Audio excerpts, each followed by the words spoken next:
All right, let's talk about GlobalFoundries. They just dropped their Q4 2025 earnings, and wow, it was a big one. Management basically announced a major strategic shift, and Wall Street, well, they responded with a huge vote of confidence. So let's dig into what just happened and why it's such a big deal.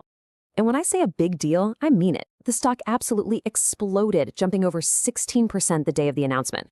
Now, this wasn't just some small earnings beat. Nope. This was a narrative-changing event that really grabbed the market's attention, and it's signaling a potential re-rating for the whole company.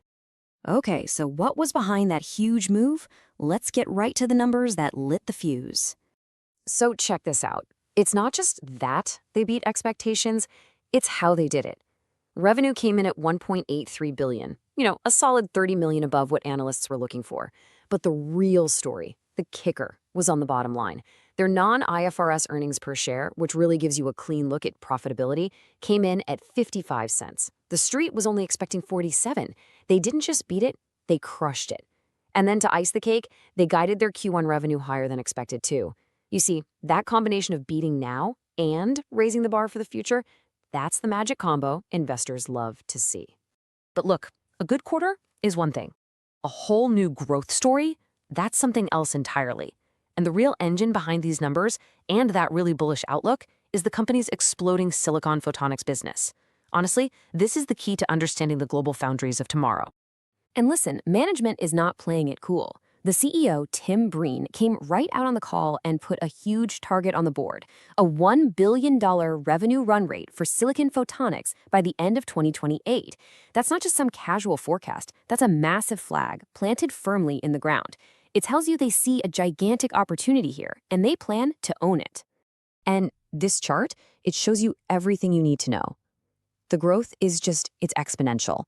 Photonics revenue doubled in 2025 to over $200 million, and they're telling us they expect to nearly double it again in 2026. So what's driving this?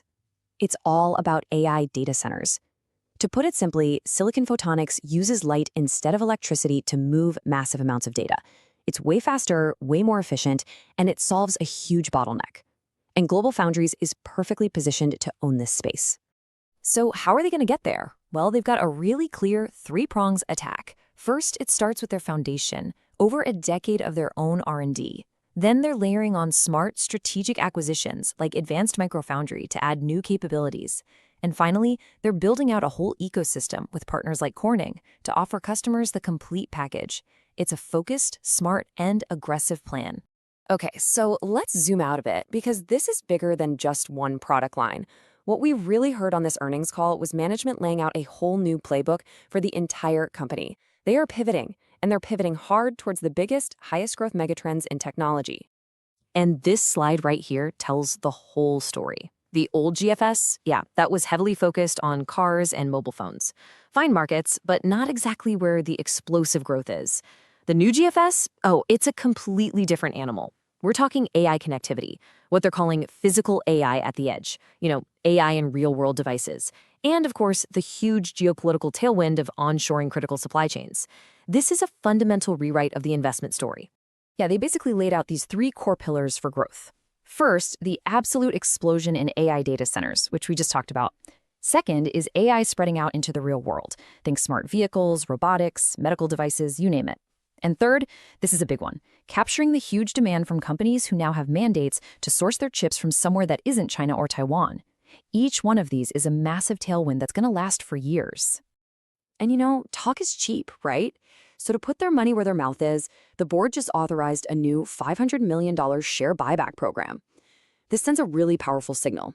It tells the market that management thinks their own stock is a bargain, and it shows they're being disciplined with their cash, returning it to shareholders even while they're investing in all this growth.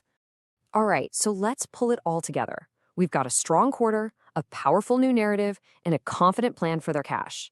But for all of us as investors, the real question is, what happens next? Where do we go from here? How should we be thinking about the stock right now? What's the next call? Simple. We are upgrading the stock. Our rating is now outperform. We believe the strategic pivot is the real deal. The momentum is accelerating, and the market is only just starting to wake up to this transformation. So here's the trade idea. Our thesis is pretty straightforward. GlobalFoundries re-rating as a critical AI infrastructure company is just getting started. The market's starting to see them as more than just a specialty foundry. The catalyst to watch for? Continued beats on that silicon photonics revenue, any major new customer deals tied to onshoring, and their progress on getting gross margins up toward that 30% target. Our prediction is that as these catalysts hit, the stock will challenge and likely break right through those recent analyst price targets in the $55 to $60 range. And just before we finish up, our standard disclaimer. This is not financial advice.